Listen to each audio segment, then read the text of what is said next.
Gentleman yields.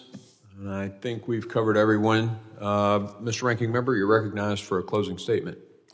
Thank you very much, Mr. Chairman. And I'd like to associate myself with Mr. Garcia's statement.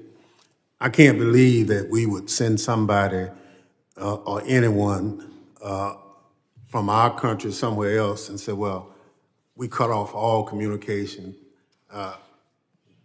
We're a better country than that. And I just thank Mr. Garcia for raising that question. Secretary Noem, at the start of this hearing, you stood here and took an oath to tell the truth, the whole truth and nothing but the truth, so help you God.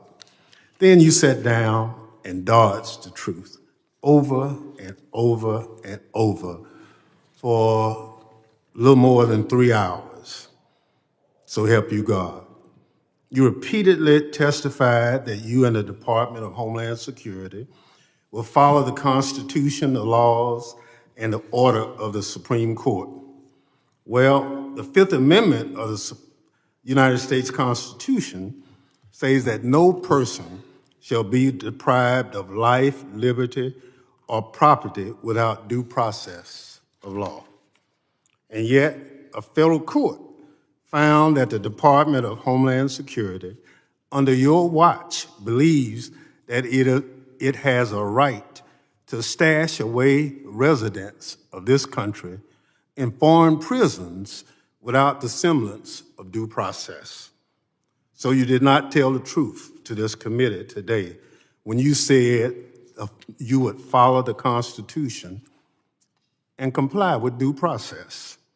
You also testified that you follow orders of the Supreme Court of the United States and all courts.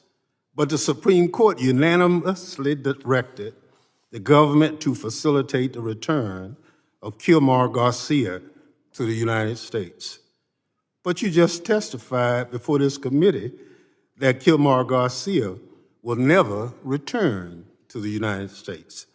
So you didn't tell the truth to this committee again when you said that you comply with court orders and decisions. You've overseen the deportation of U.S. citizen children and have claimed that their parents chose to take their children with them. But you produced no evidence that the mother, let alone both parents, of those children freely gave consent to have their children deported from the United States. In fact, everyone involved in those cases say that the mothers, in fact, did not want their children, especially their sick American children, deported.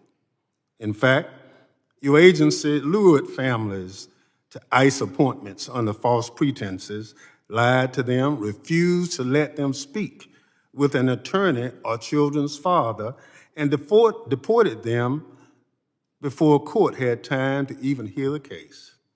You've given yourself the unilateral right to deport anyone you deem a threat.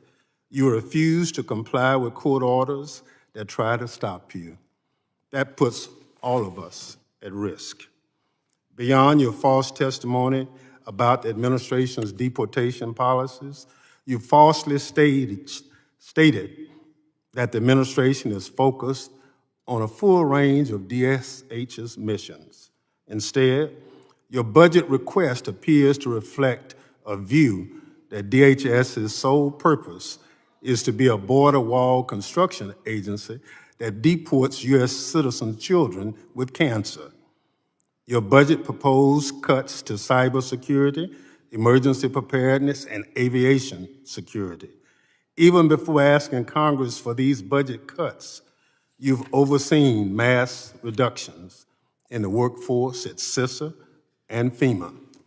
Despite repeated requests from this committee on how many people have been fired or have been bullied into quitting before their tenure, DHS has refused to share that information.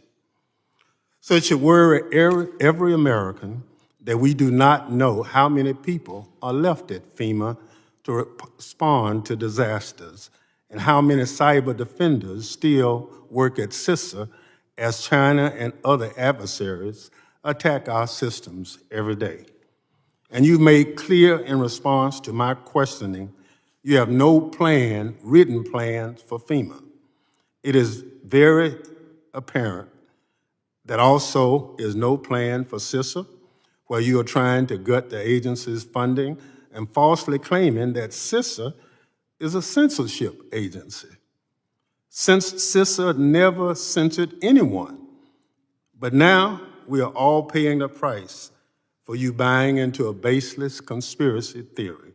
Secretary Noem, I'm glad that you finally came to testify before this committee, but I'm disappointed, along with a lot of my Democratic colleagues, that you stood here and took an oath to tell the truth, then repeatedly failed to do so to this committee. Let me just say, if you dance with the devil long enough, he's liable to follow you home. I hope that you will stop dancing around the truth and start telling the truth so this committee can do its work, helping to defend DHS from the attacks you've launched against it. Mr. Chair,